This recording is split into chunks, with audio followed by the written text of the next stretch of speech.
Assalamualaikum warahmatullahi wabarakatuh. Halo kawan-kawan, kembali lagi bersama saya Lazar Saputra. Nah, hari ini saya akan menjelaskan resume PBM hari ini. Nah, yang pertama itu ada instruksi program. Instruksi program kita menggunakan PLS 2, instruksi ini dan instruksi PRF. Nah, yang pertama itu ada instruksi PLS 2, instruksi ini dan instruksi PRF. Nah, yang pertama itu ada instruksi PLS 2. Instruksi PLS 2 digunakan untuk menghasilkan sejumlah pulsa melalui port push output PLC. Pulsa akan dikeluarkan dengan proses yang pertama dimulai pada frekuensi awal dan yang kedua bervariasi hingga mencapai target frekuensi. Nah, yang ketiga itu berjalan pada target frekuensi dan yang keempat melakukan deteriorasi dan yang kelima itu berhenti pada frekuensi awal. Nah, di sini juga ada instruksi PLS 2 dari PLC Ambron, yaitu dengan P, M, dan SF. Yang pertama P itu untuk port, dan yang M itu output mode, dan S itu yaitu setting pulsa, dan F itu setting frekuensi. Nah, di sini juga ada acceleration, deceleration. Acceleration biasa digunakan pada D0, deceleration biasa digunakan pada D1, dan frekuensi pada D2, dan pulsa pada D3. Nah, selanjutnya itu ada instruksi ini. Instruksi ini digunakan untuk mengontrol mode kerja pulse output dan high speed counter. Dapat digunakan untuk start high speed counter compression, stop high speed counter compression, mengubah PV counter, mengubah PV pulse output, stop pulse output. Nah, di sini kita menggunakan instruksi ini, yaitu ada P untuk port number, C itu untuk control data, dan NV itu untuk bridge between PV.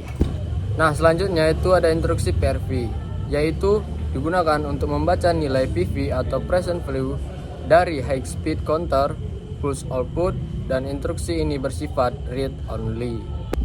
Nah, di sini juga ada instruksi PRV dengan keterangan ada port number, ada control data, dan D itu untuk validation word. Nah, selanjutnya itu ada output mode. Yang pertama itu ada always 0 hex. Yang kedua itu ada push output method. Ia menggunakan 1 hex pulse plus direction. Nah, yang kedua itu ada direction. Dia menggunakan 0 hex untuk CW, 1 hex untuk CCW. Nah, selanjutnya itu ada relative absolute. 0 hex itu untuk relative pulse, 1 hex itu untuk absolute pulse. Nah, di sini juga ada contoh program, yaitu menggunakan motor stepper, motor 3 pas, inverter, dan PLC dan driver motor. Nah, sini programnya yaitu dengan tombol start ditekan, maka PLC aktif bit W0.01, yaitu stepper gerak 1 sebagai langkah pertama. Nah, pada stepper gerak 1, instruksi PLS mengirim pulsa ke driver stepper hingga motor stepper bergerak maju. Parameter kecepatan dan jumlah pulsa diambil dari register D0 dan D10. Nah, selanjutnya motor 3 pas on setelah stepper selesai atau timer T00 aktif. PLC menghidupkan motor 3 pas atau W0.02.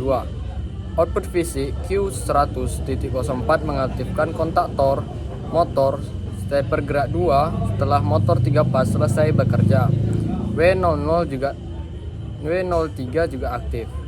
PLC kembali menjalankan PLS 2 dengan parameter D20 dan D30 sehingga stepper bergerak ke posisi berikutnya.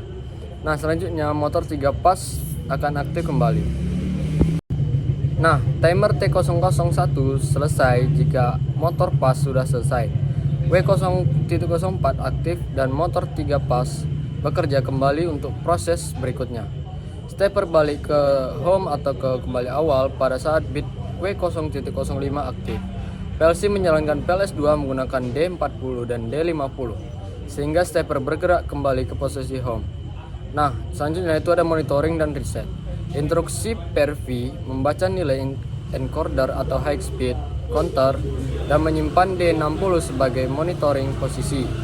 Tombol reset menjalankan ini untuk menginisiasi high speed counter serta mengaktifkan W0.6 untuk riset untuk agar sistem kembali posisi awal dan siap menjalankan siklus berikutnya. Nah, segitu saja yang saya bisa sampaikan. Assalamualaikum warahmatullahi wabarakatuh.